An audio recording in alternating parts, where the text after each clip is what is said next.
Hey everybody, it's David with No Chaser, and I am 30 days clean and sober, and it is no problema.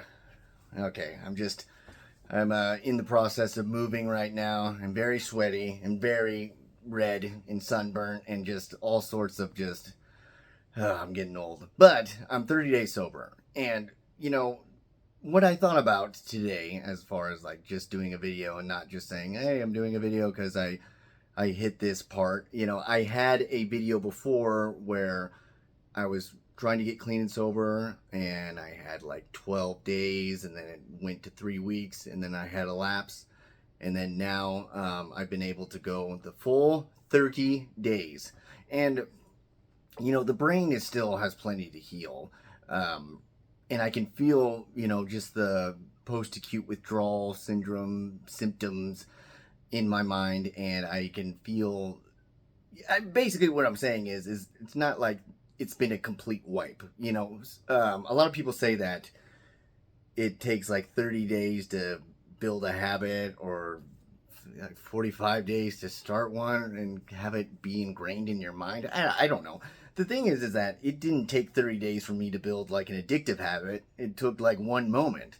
And so I just think about like trying to instill these like new habits that like I've been waking up early, for instance. Um, I've been I've been doing a lot of things to where I just allow myself to relax, like listening to like an audiobook on my phone and just sitting there, and it's like okay that I'm not doing anything for the moment. There's sometimes like a hypervigilance of what you're going to do when you're sober. And what I thought of though, what like as far as adjusting to, you know, being back in sobriety, is the idea that being addicted, being in active alcoholism, to me is just a completely different reality.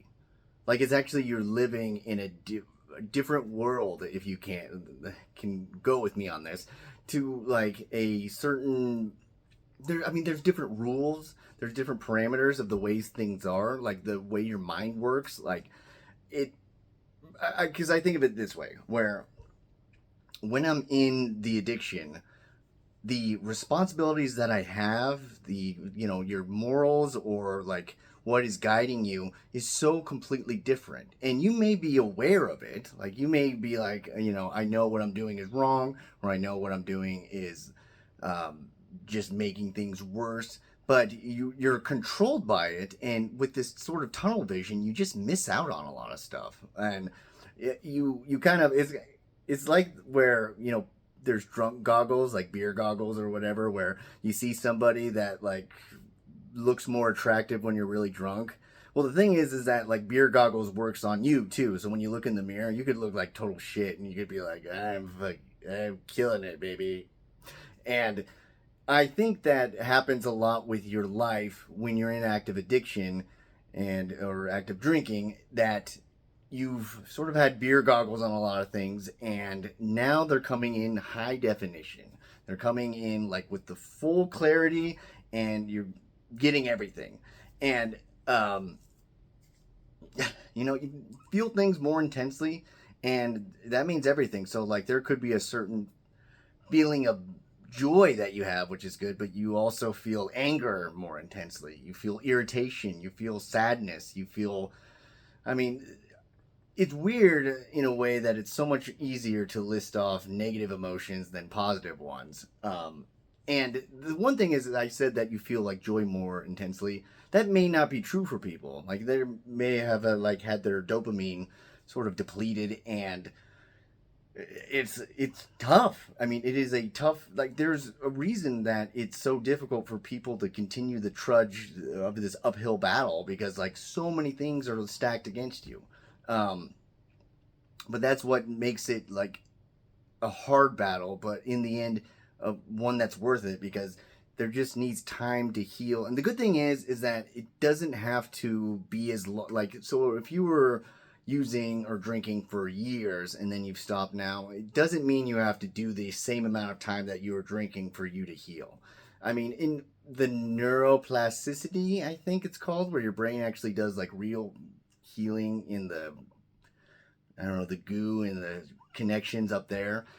It it really happens on its own, and basically you just have to be functioning as in eating, sleeping, and for your emotions, like one of the biggest things I learned is just doing basic stuff well. Like if I just sleep like a good amount of time and I go to bed and I don't let things keep me up at night, which can be difficult, and I wake up at the same time, if I have just that cycle, just a very basic thing, my life is actually easier and it actually affects my own like happiness and contentment. See, the problem is that everything in my brain when I think about like drugs or alcohol, everything is it's always in this sense of I do a thing to get a thing.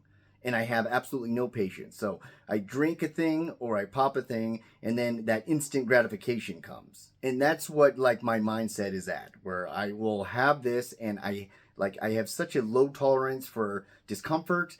And so I need to avert it immediately. So I will do the thing and it will give me this thing.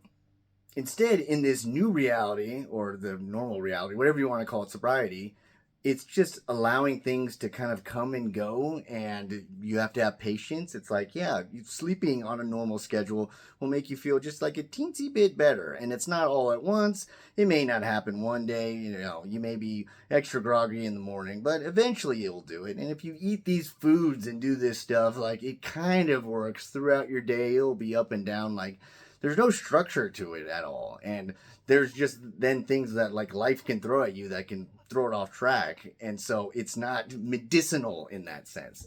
And that is like I think one of the hardest parts about trying to adjust back to like the normal sober life is that you have no sort of like break in a case of emergency thing. There's no thing that you can disappear or escape into. You just have to like take things as they come. So if you have just sort of a wave of sadness or you're just having a really bad day, you have to go through it and nothing interrupts that. And I think that is what, that's what's led to so many of my relapses, is that just the uninterruption of just either like sadness or stress or kind of like bitterness, or for other people it could be resentment or anger or anything like that, where it just comes and it comes in full clarity and you can't stop it, not even for a moment. It will go through you. You can do things to like help lessen it. You can do things to distract you in a healthy way, but as far as you as a being, you are going to feel it. And you know, I considered myself like not a super emotional person. When I'm sober, I didn't think of myself as like an emotional person because like I don't do things emotionally, so to speak.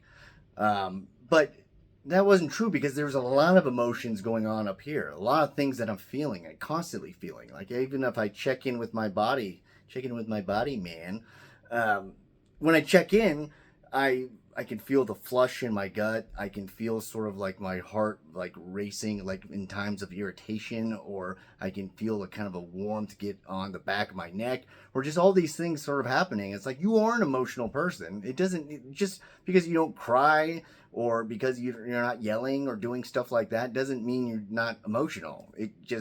You're just hiding it in this way, or it's just like in a just it's combusting within you.